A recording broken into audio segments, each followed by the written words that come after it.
Broadcast. Want to welcome everyone to Global Markets Radio Daily Recap. I'm your host, Andrew Spanton. Monday, Summer Monday, July the 9th, 2012, 4 p.m. Eastern. Pretty much a lackluster day. Got a little gap down, gap up on the dollar, gap down in the S&P, and pretty much everything grinding back all day. That's pretty much what we had. Very, very light trading volume. Very range-bound, per se, markets.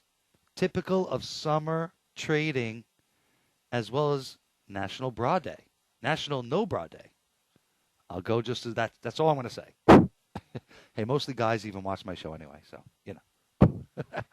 S&P making a comeback.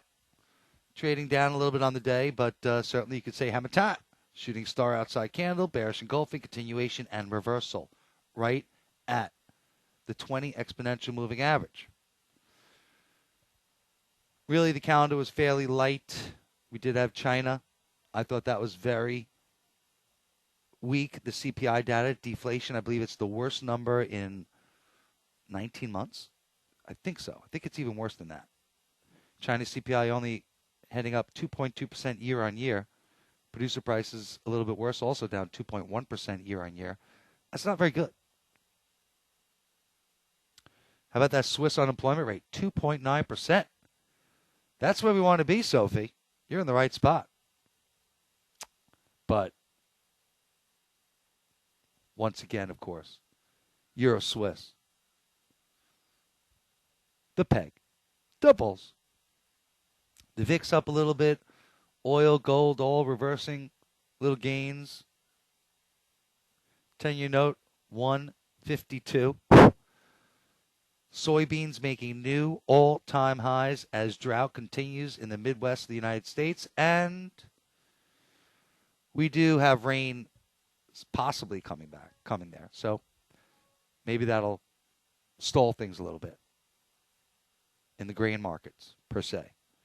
To me, the most important crop to watch is rice. In Asia and developing nations, rice makes up 80% of their daily intake of calories. If you remember back, I believe it was 2008, rice was exploding. There was almost revolution in the streets, especially in Asia. So that, to me, is the one really the most to watch. But again, as far as news, I thought Draghi, could he have given the euro a little bit of boost per se when he once again pulled up the Trichet line? Price stability, still the most important thing. What are they smoking over there? Holy crap. But still, the euro coming back a little bit. Took out the lows, barely. You can make a case for a double bottom. I could see us riding to 123.50. Maybe even 124. I think we stop at 124. I don't think we get through 124. No freaking way. Without any news. Talk about collateral for the ESM. Nothing. The big thing is obviously we need to hear some form of guarantee on bank deposits, even though they're saying no, we don't need to. To me, that's a big one. As well as some sort of political union. That's it. But as far as tonight's trade is concerned, we do have some numbers coming out. That certainly should be important. China trade balance. French and Italian industrial production. Decent number there. New Zealand business confidence. That's coming out in Asia. 6 p.m. Eastern. Aussie Kiwi could be a mover on that. Last month was at 13. I love the fact that Rubini came out today and said everything that I've said. Everything. Middle East, fiscal cliff, Eurozone crisis, still more to go. Claiming 2013. Alcoa, it's still up on the day. Oh, whopping 9 cents. Yippee-ki-yay.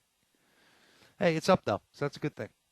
Earnings came out from Alcoa. Alcoa is in my opinion, indicator certainly for the auto industry.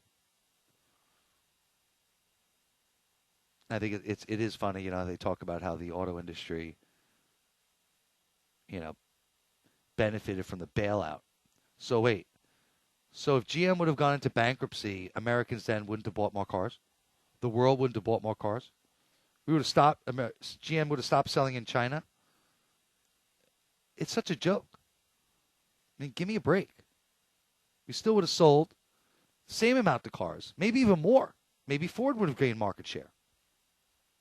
So I just don't buy it that the bailout really. Now, certainly companies would have gone out of business. The supply chain could have been disrupted, and the U.S. automotive companies could have been hurt on a market share perspective because they couldn't get the cars out, and Germany and Korea and Japan would have benefited from that.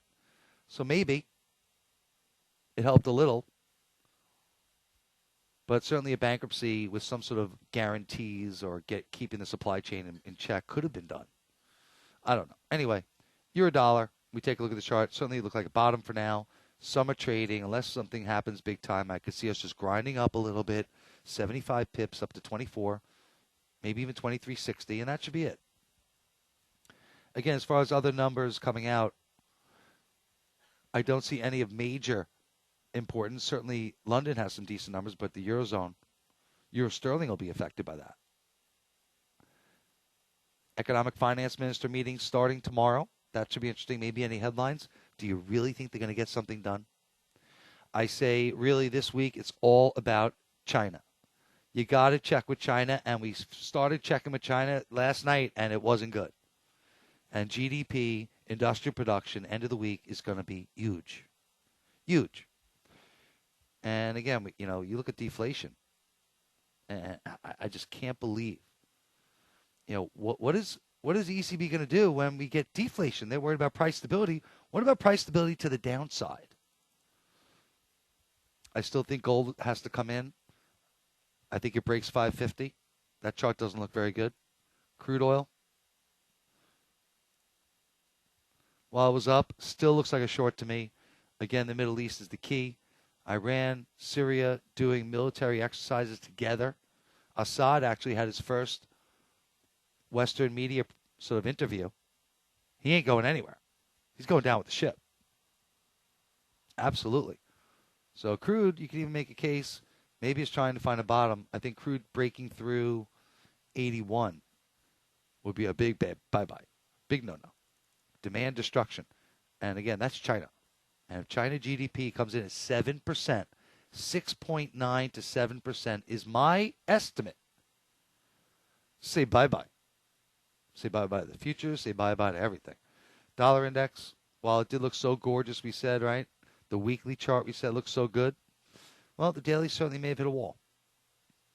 I think we come in. I think tomorrow's set up for a nice turnaround Tuesday. And again, really no U.S. IBD optimism index. That's it.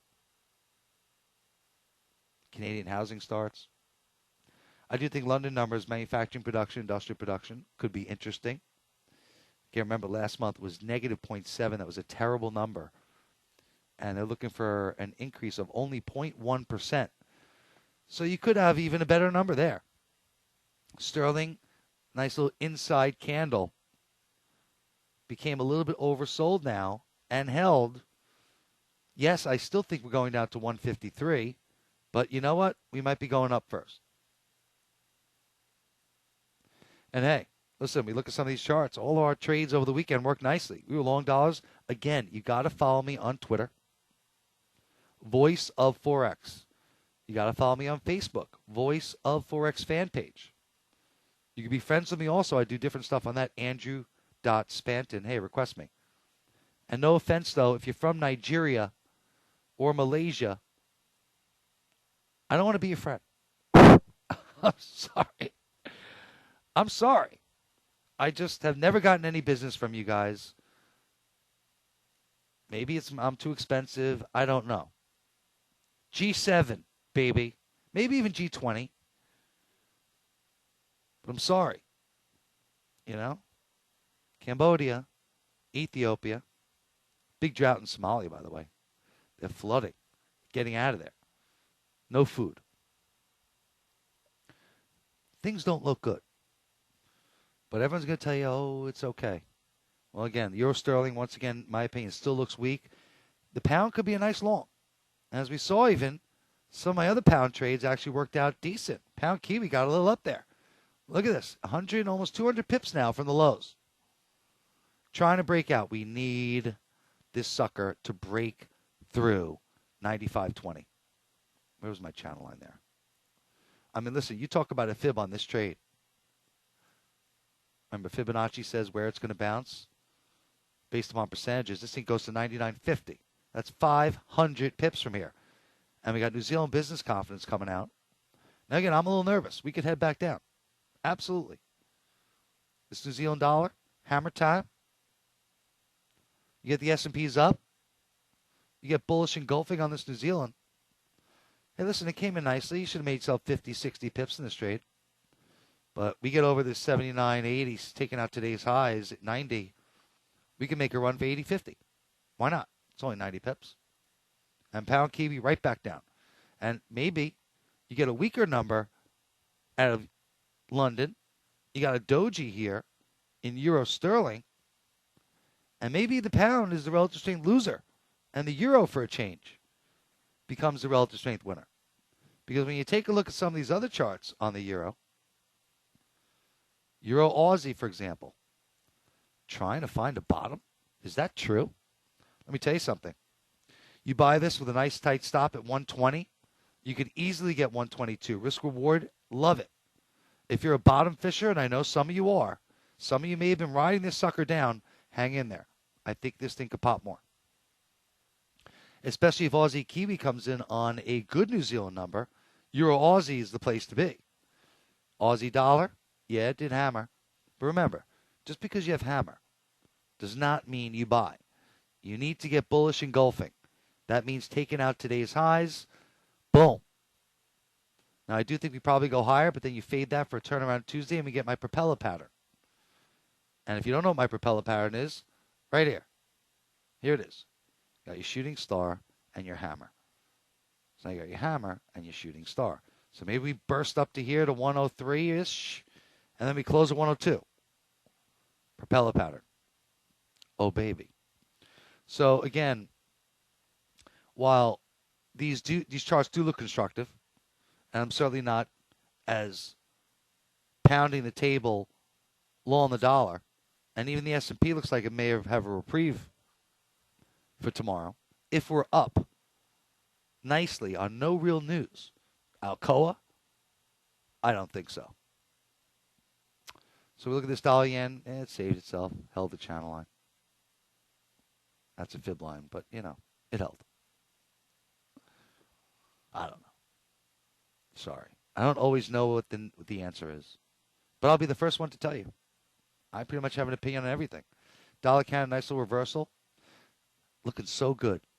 But again, if you got my twit, check out Voice of Forex. We took some off the table, baby. I wasn't sure. First gorgeous day, not really sweltering heat in New York. Great day to get out. But again, you got your hammer, bullish engulfing, continuation, and reversal. The Texas 3-step. If you want to know what that's all about, email me, info@globalfxllc.com. Those of you that signed up for my 1-week free trial, you can start your trial any day. You're not on the email list, like 6 or 7 of you, and none of you are in the room. So if you are looking to take advantage of that, I sent you emails. I don't know why you're not responding to them, but it is what it is. Dollar Swiss actually shorted that. I'm still short. I'm up 10 pips. Yippee-ki-yay. Wow. 10 pips. It certainly looks like it may have topped out. And when we take a look at the chart, didn't quite hit the channel line. But certainly, again, getting a little overbought. You know I love the Swiss franc longer term. Close. No cigar. And the pound Swiss actually reversing nicely. Look at that doji. False breakout. False flag. Oh, yeah. like this one, to the downside. And especially if these numbers are not very good in London, which I don't necessarily think they're going to be. And if they are, it's a sell in the news event. You got trade balance also coming out. And Euro Sterling with EcoFin, maybe the Euro rallies, like I said. Again, you look at the Euro across the board. Euro Canada. Look at that move. Even took out the lows. So I think this Euro could be ready for a nice little bounce. And if they kill it, turn around Tuesday. Even Euro Kiwi.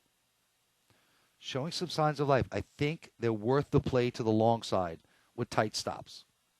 I really do. I think you have 100, 150 pips easy and only 50 pip downside. Think about that. I'll take that chance any day. I don't like being low on the Euro, but these are so oversold. They're due. Just like some of you to make money. Is it really National No Bra Day? I'm sorry. If you're female, I don't mean offense. I just saw it on Facebook, and I really didn't know. You know. I got to walk around, see if anyone knows that around here. Sterling Yen, anyway, Sterling Yen, nice little quadruple bottom, didn't break. I thought it would. You know, listen, one thing, you know, S&Ps were down, and these things weren't going down. And that's your sign, you know, as the S&Ps today, just to give you an idea, a little lesson for you freebies. You know, S&Ps were coming in. Look at them going up. But S&Ps were coming in today.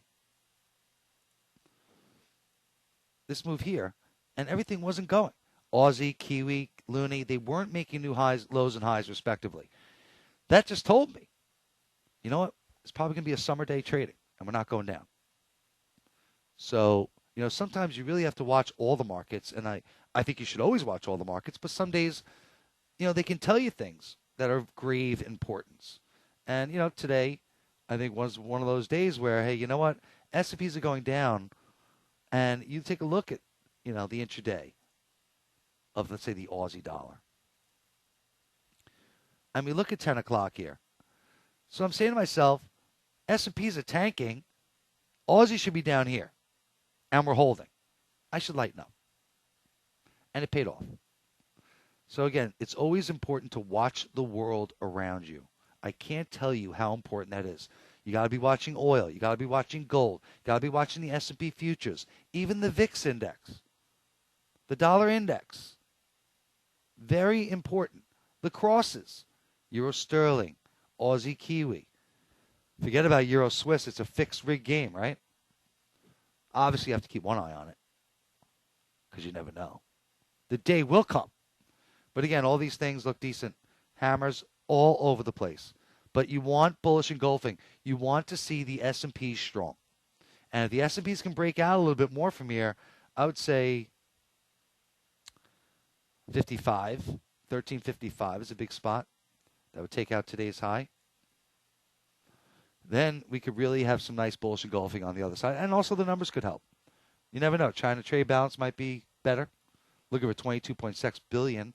New loans might be higher. Never know. Looking for 887 billion renminbi. Money supply, you never know. And the EcoFin. So there's plenty of stuff that could come out that could move the market. And remember, a lot of traders are gone. Holiday, gone. You know, it's a smart time of the year to take off. Because things could heat up in August. Right? We got China GDP coming up the end of the week. Oh, baby. All right. Anyway, that's it. Again, look for my twits, Voice of Forex. Follow me on Facebook, Voice of Forex fan page. And, of course, YouTube, Voice of Forex. I can see us drifting lower, double bottom, and come back. I can see us just grinding up and breaking out. But I'm not looking for a massive move. And if we do get a nice 100-pip rally in the Euro 75, I look to fade that for a TAT Tuesday. Turnaround Tuesday, baby. Tied at 2. Andrew Spanton. Info. Email me. Try my product. Global FX LLC. Info at globalfxllc.com. Andrew Spanton. El Voz. The only voice you'll ever need who truly loves to make you money. Little shekels today. Bye-bye.